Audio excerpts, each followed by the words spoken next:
तो नमस्कार, मैं हूँ आशीष मौर्य, आप देख रहे हैं आशीष कंप्यूटर। दोस्तों, आज की क्लास में हम जानेंगे जो है कि रिज्यूमे कैसे बनाएं। यानी आप जॉब के लिए अप्लाई कर रहे हैं तो रिज्यूमे की ज़रूरत पड़ती है, और रिज्यूमे बनाए कैसे, चलिए उसको समझते हैं। सबसे पहले आपको एमएस वर्ड एप्लीकेशन ओपन कर लेना है। एमएस वर्ड एप्लीकेशन ओपन करने के बाद सबसे पहला स्टेप होगा कि आप चले जाइए यहाँ पे डिज़ाइन में।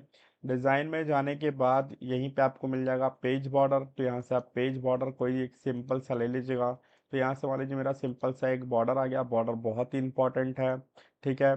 फिर अब आपको यहाँ पे मार्जिन सेट करने की ज़रूरत पड़ेगी ताकि पेज का जो मार्जिन है वो बराबर आए। तो आपको लेआउट में जाना है। यहीं पे आपको पहले नंबर पे मिलेगा मार्जिन। मार्जिन पे आप क्लिक करिए। अभी जो मार्जिन है वो क्या है, नॉर्मल है। हमें इसे नैरो पे क्लिक करना है। तो आप देखोगे यहाँ पे जो वर्ड है वो थोड़ा सा ऊपर चला गया, ठीक है। रिज्यूम आपने हेडिंग दे दिया। रिज्यूम लिखने के बाद यहाँ पे आप कर देना बोल्ड, कंट्रोल बी की मदद से। फिर आपको एंटर करना है। उसके बाद लेफ्ट में है कंट्रोल एल से। आप क्या करेंगे, आपकी साइज जो है वो नॉर्मल कर लेंगे थोड़ा सा, क्योंकि हेडिंग के साइज और कंटेंट के साइज में डिफरेंट रहेगा। तो ये हो गया हमारा लगभग 22 या 24 के आसपास। और यहाँ पे सबसे पहले हम लोग लिखते हैं नेम। तो यहाँ पे हमारा आ गया नेम। और टैब का यूज़ करेंगे 2 बार कम से कम, ये हो गया। फिर इसके बाद डबल डॉट, फिर मैंने ये लगा दिया। और नेम मान लीजिए यहाँ पे है किसी का नाम अमित शुक्ला। अमित शुक्ला, ठीक है। फ़ोन नंबर यहीं पे ऐड कर देंगे, MOB.NO। फिर यहाँ पे टैब का यूज़ करेंगे और ये, ठीक है। इस तरीके इसको इग्नोर कर दीजिए। यहाँ पे जो भी एरर आ रहा है इसको आप इग्नोर कर सकते हैं। साथ में आप अपना कंटेंट लिखिए। जैसे फ़ोन नंबर इसका कुछ इस प्रकार से है तो ब्रैकेट में आप लिख लीजिए, देखने में थोड़ा सा सही लगेगा।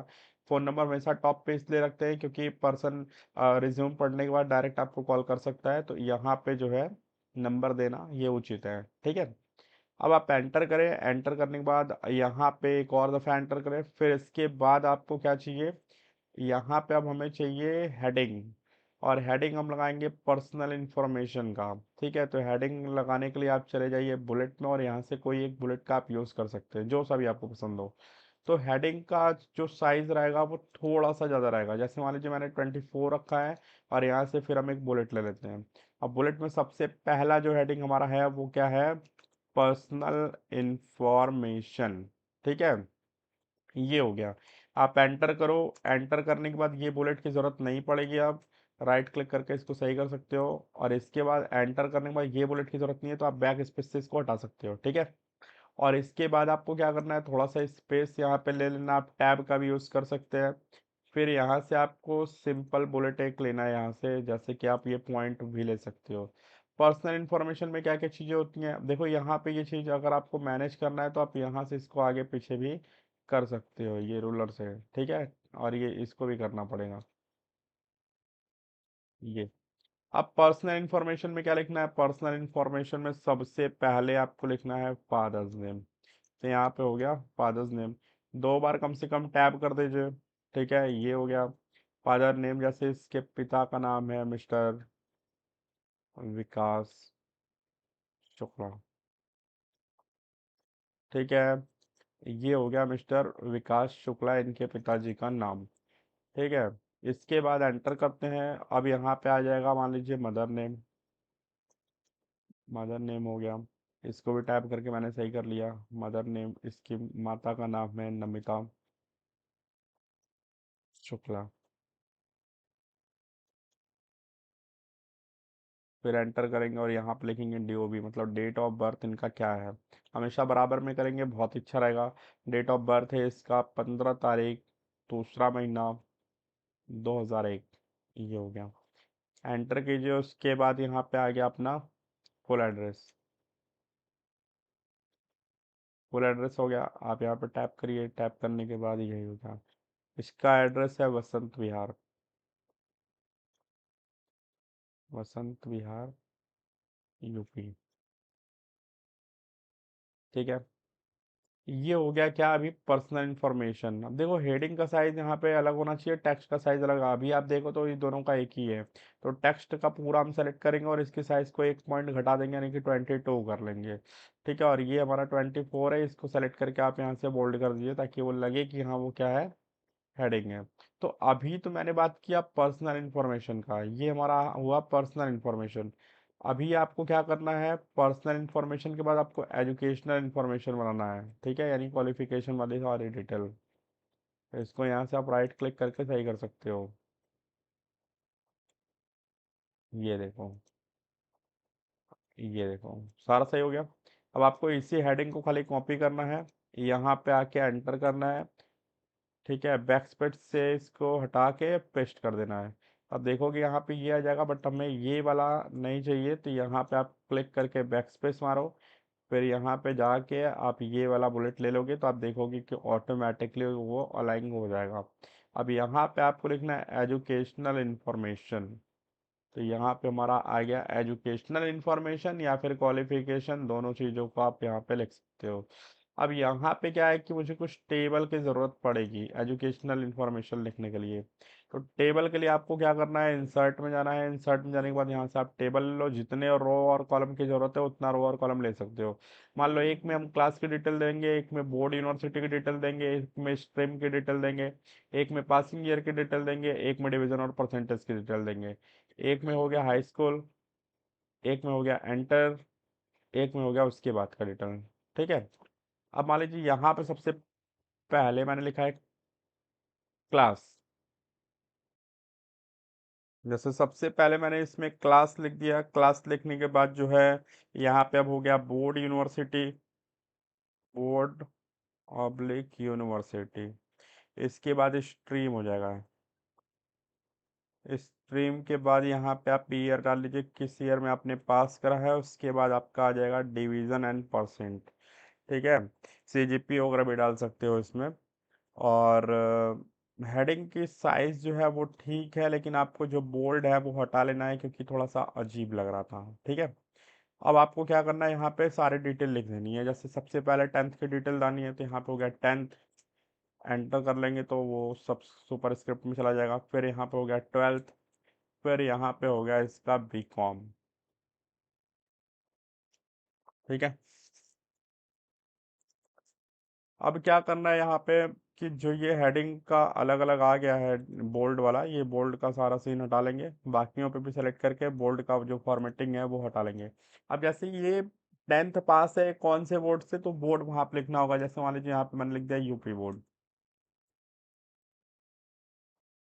12th कहाँ से पास है, वो भी यूपी बोर्ड से, तो इसी को कॉपी पेस्ट कर लेते हैं, कॉपी और पेस्ट।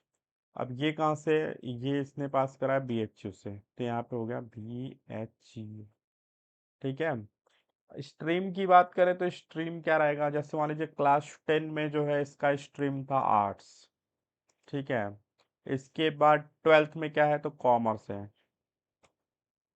और इसमें भी जो है कॉमर्स ही है, क्योंकि जो बीकॉम है वो कॉमर्स से ही होता है, ठीक है। ये हो गया। अब ईयर की बात करें तो ईयर मान लीजिए कि ये जो बच्चा है इसने पास किया था 2020 में, ठीक है। उसके बाद इंटर इसने पास किया 2022 में, ठीक। और इस समय जो है इसका ये अपीयरिंग है, मान लीजिए ये 2021 है, 2021, 2023, और ये जो है अपीयरिंग है, यहाँ पे आप अपीयरिंग डाल सकते हो, तो यहाँ पे अपीयरिंग हो गया ये, ठीक है, यानी कि अभी ये जो है पास नहीं हुए हैं। इसको पूरा कैपिटल करना होगा, तो आप सेलेक्ट करके यहाँ से आप इसको अपर केस कर देना, ठीक है। अगर थोड़ा सा जैसे कि कंजस्टेड हो गया तो कुछ नहीं करना है आपको, इस वाले कॉलम को थोड़ा सा इधर आप कर दीजिए, या फिर टेक्स्ट के साइज पूरा सेलेक्ट करके थोड़ा सा छोटा कर देंगे, सारा का सारा काम आपका हो जाएगा। जैसे ये मैंने सेलेक्ट किया, ये जो 22 है इसको आप 20 करके आप एंटर कर दो, आप देखोगे सारी चीज़ें बराबर हो जाएंगी।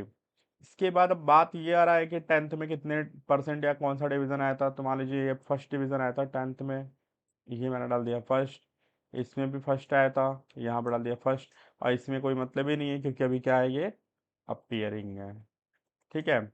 तो इस तरीके से आपका जो है एजुकेशनल इंफॉर्मेशन कंप्लीट होता है। अब आ जाएगा एक्स्ट्रा क्वालिफिकेशन या फिर स्किल, ठीक है। तो इसी को आप कॉपी करेंगे और एंटर करके पेस्ट कर दीजिए। यहाँ पे हमारे सारे स्किल के बारे में डिटेल आएगा कि स्किल हमारे अंदर क्या-क्या है, मतलब हमने सीखा क्या-क्या चीज़ें। तो यहाँ पे आपको स्किल का पूरा इन्फॉर्मेशन डालना पड़ेगा। ठीक है, आप ऐसे इसको फॉर्मेटिंग करो इसका। ये भले यहाँ पे आ जाए लेकिन उसके और इसके बीच में गैपिंग ज़रूर रहना चाहिए। ठीक है। अब क्या है यहाँ पे कि हमें भरना है अपना स्किल इन्फॉर्मेशन। तो यहाँ पे आप लिखेंगे स्किल एंड एक्सपीरियंस। ये हो गया स्किल और एक्सपीरियंस, ये मैंने लिख दिया। सबसे पहले यहाँ पे अब स्किल लिखेंगे कि इन्होंने कौन कौन सा स्किल लिया है। तो एंटर करेंगे, यहाँ से पहले साइज जो है वो लगभग 20 के आसपास कर लेंगे, फिर बोल्ड हटा लेंगे और यहाँ से आप बुलेट का यूज़ करेंगे बेसिक वाला। तो ये हमारा, सॉरी, इसको बैक स्पेस हटा के इसकी साइज 20 कर लीजिए। उसके बाद यहाँ से आप ये वाला बुलेट लीजिए। ठीक है, देखो इसके यहाँ बराबर में आ रहा है। सबसे पहली चीजें आ जाती हैं स्किल। तो यहाँ पे मैंने लिख दिया स्किल, या फिर आप डायरेक्ट भी लिख सकते हो। जैसे मान लीजिए यहाँ पे मैंने लिख दिया कि कौन सा कोर्स किया है, एडीसीए 12 मंथ्स। ये स्मॉल में देखो होना चाहिए, बाकी सारे detail. 12 months from ACITS computer institute,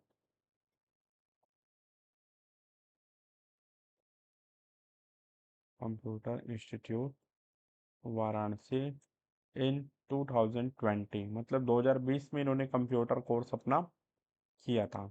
अब दूसरा मुझे डालना है, दूसरा स्किल क्या है, तो इन्होंने इंग्लिश स्पोकन कोर्स भी किया है। तो यहाँ पे मैंने लिख दिया English spoken course from ACITS institute.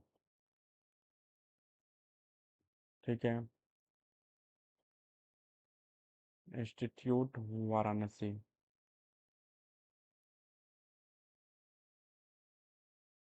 ये हो गया।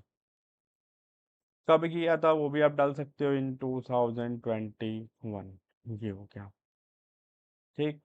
अब बारी है एक्सपीरियंस की। तो यहाँ पे जितने साल का, इसको जितने दिनों का एक्सपीरियंस है वो डालना पड़ेगा। अब जैसे इनको एक्सपीरियंस है 12 मंथ्स कंप्यूटर ऑपरेटर का, तो यहाँ पे मैंने डाल दिया 12 month experience, experience of computer operator. ठीक है, in Sunlight Info Tech Varanasi. ठीक है, ये हो गया स्किल और एक्सपीरियंस की बात। यहाँ तक का सारा डिटेल ये आपको समझ में आ गया होगा। साइज थोड़ा थोड़ा आप सबका नॉर्मल कर दोगे तो सही रहेगा, क्योंकि कंजेस्टेड थोड़ा सा हो रहा है। तो आपको थोड़ा सा इन चीज़ों पे फोकस करना पड़ेगा कि कहाँ पे कितना स्पेस किस तरीके से मैनेज हो रहा है, क्योंकि नीचे अभी हमें 2-3 कॉलम की ज़रूरत पड़ेगी। हम चाहें तो पेज भी बढ़ा सकते हैं, इसका कोई विशेष दिक्कत नहीं है। ठीक है ना। अब इसका मैंने 20 रखा है, तो 20 जाहिर सी बात है यहाँ पे भी होगा। ये 20 हो गया, ये भी 20 है और यहाँ पे भी साइज 20 है। और जो स्पेस है, स्पेस को हम लोग हटा लेते हैं ताकि वहाँ पे जो है थोड़ा सा हम लिख पाए कोई भी चीज़।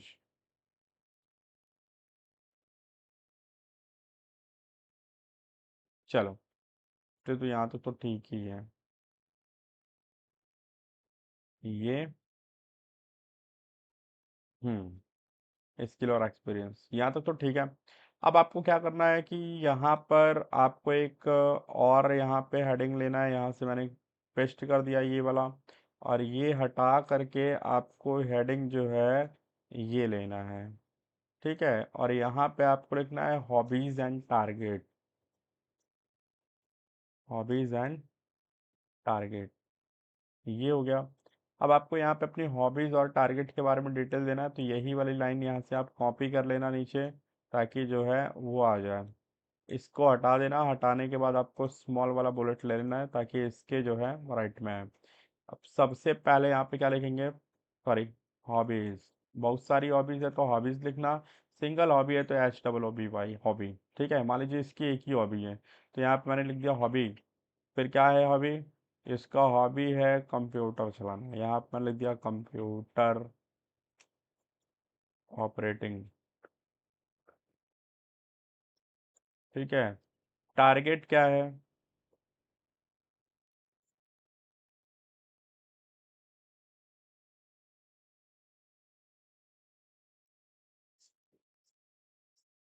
Become a computer